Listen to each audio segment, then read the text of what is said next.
Shalom, everyone. Rabbi Jenny Solomon here at Beth Meyer Synagogue with a Mincha moment. So this week's Torah portion is Mishpatim. Mishpatim means laws, and it really details this incredibly long list of laws that Moses receives as part of the revelation from God. And it comes on the heels of last week's Torah portion, Yitro, in which Moses receives the 10 Commandments. And one of the things I always think about in connection with these two Torah portions is the beautiful book by Jack Kornfield on meditation called After the Ecstasy, the Laundry.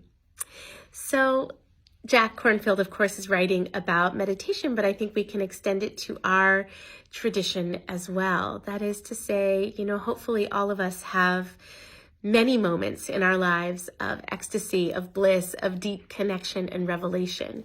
But ultimately, most of our lives, most of the time, are filled with laundry. And you can extend that metaphor however it makes sense in your own life. So I want to draw our attention actually to the end of this week's Torah portion, in which Moses is called to ascend the mountain once again. And the Torah text teaches us that a cloud covered the mountain, and then God spoke to Moshe, mitoch ha'anan, from within, in the midst of the cloud. And the Kotzker Rebbe has a beautiful teaching on this particular text. And he says that it made sense that most of the other people and leaders kind of stood afar and watched Moshe in this cloud and stood from afar in awe and trembling.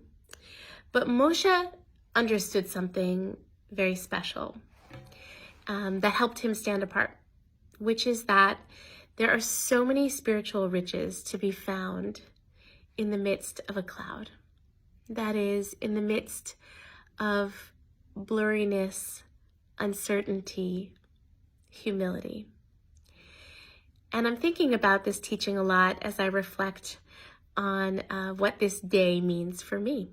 So in addition to it being Valentine's Day for those who celebrate, it is the day of our beloved third child's birth, Natan, who was born 11 years ago today. And, Natan's birth came on the heels of tremendous loss, several second trimester miscarriages.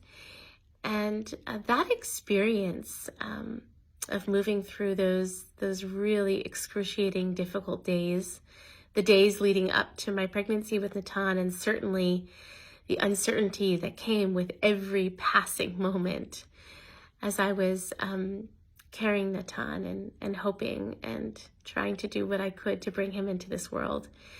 They were a big old cloud, and it is a little bit of a blur as I look back.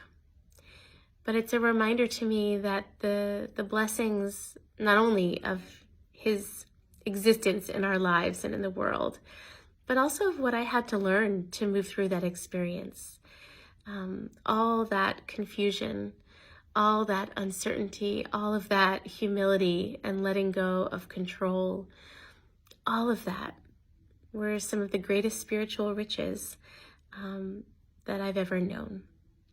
So to me, this week's Torah portion, among other things, is really a message to prepare yourself to live your life in the clouds. Shalom, everyone. Peace.